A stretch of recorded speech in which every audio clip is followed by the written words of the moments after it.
সম্প্রতি ইরান ও ইসরায়েলের মধ্যে চলমান উত্তেজনা নতুন মোড় নিয়েছে। ইসরায়েল যেভাবে ইরানের উচ্চপদস্থ কর্মকর্তাদের নিখুঁতভাবে খুঁজে বের করে লক্ষ্যবস্তু করছে তা নিয়ে আন্তর্জাতিক মহলে ব্যাপক আলোচনা চলছে।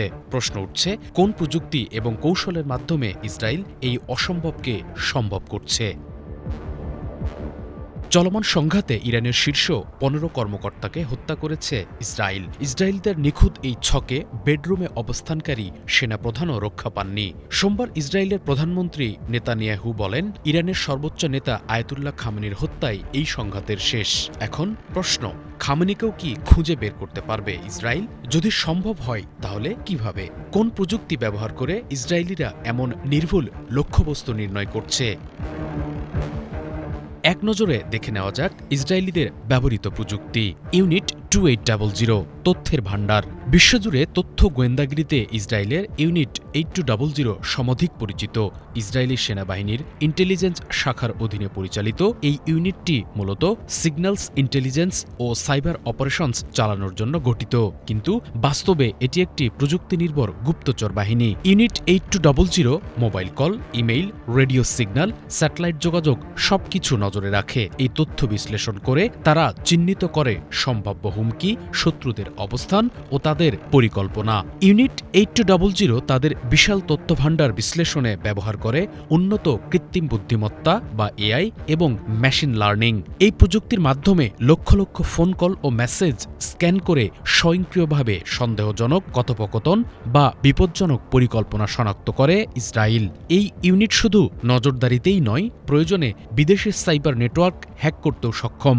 বলা হয়ে থাকে, ইরানের পরমাণু প্রকল্পে নাশকতা চালানো স্টাক্সনেট ম্যালওয়্যার অপারেশনেও ইউনিট 8200 জড়িত ছিল।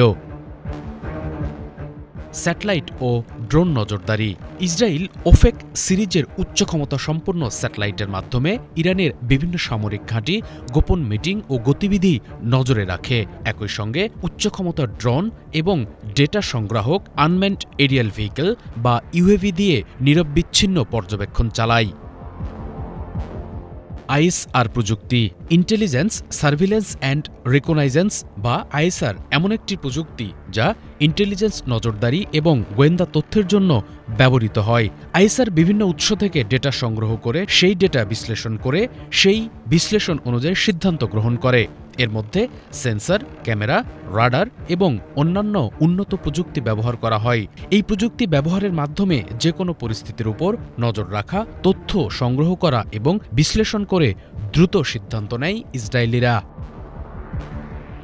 মানব গোয়েন্দা। ইরানের অভ্যন্তরে ইসরায়েলের গভীর অনুপ্রবেশ এই সাফল্যের মূল চাবিকাঠি। বছরের পর বছর ধরে ইসরায়েলি গোয়েন্দা সংস্থা মোসাদ ইরানের ভেতরে এজেন্ট ও সহযোগী তৈরি করেছে। এই মানব গোয়েন্দা তথ্য ইরানের শীর্ষ কর্মকর্তাদের গতিবিধি, বাসস্থান ও গোপন বৈঠকের স্থান সম্পর্কে গুরুত্বপূর্ণ তথ্য সরবরাহ করে। এমনকি ইরানের সরকার বিরোধী নাগরিকদেরও গোয়েন্দা কার্যক্রমে ব্যবহার করার খবর রয়েছে। এই দীর্ঘমেয়াদী প্রস্তুতি ইসরায়েলকে তাদের লক্ষ্যবস্তু সম্পর্কে বিস্তারিত তথ্য সংগ্রহে সহায়তা করে। ইসরায়েল ইরানের ভেতরে দূরনিয়ন্ত্রিত আক্রমণ প্ল্যাটফর্ম যেমন বিস্ফোরক ডিভাইস এবং অস্ত্র ব্যবস্থাপনা স্থাপন করেছে বলে জানা যায়। এই ডিভাইসগুলো অত্যন্ত নির্ভুলভাবে লক্ষ্যবস্তুতে আঘাত হানতে ব্যবহৃত হয়। ইসরায়েলি প্রতিরক্ষা বাহিনী, আইডিএফ এবং মোসাদ এই জটিল অভিযানগুলো কার্যকর করার জন্য অত্যন্ত নিখুঁতভাবে সমন্বয় সাধন করে।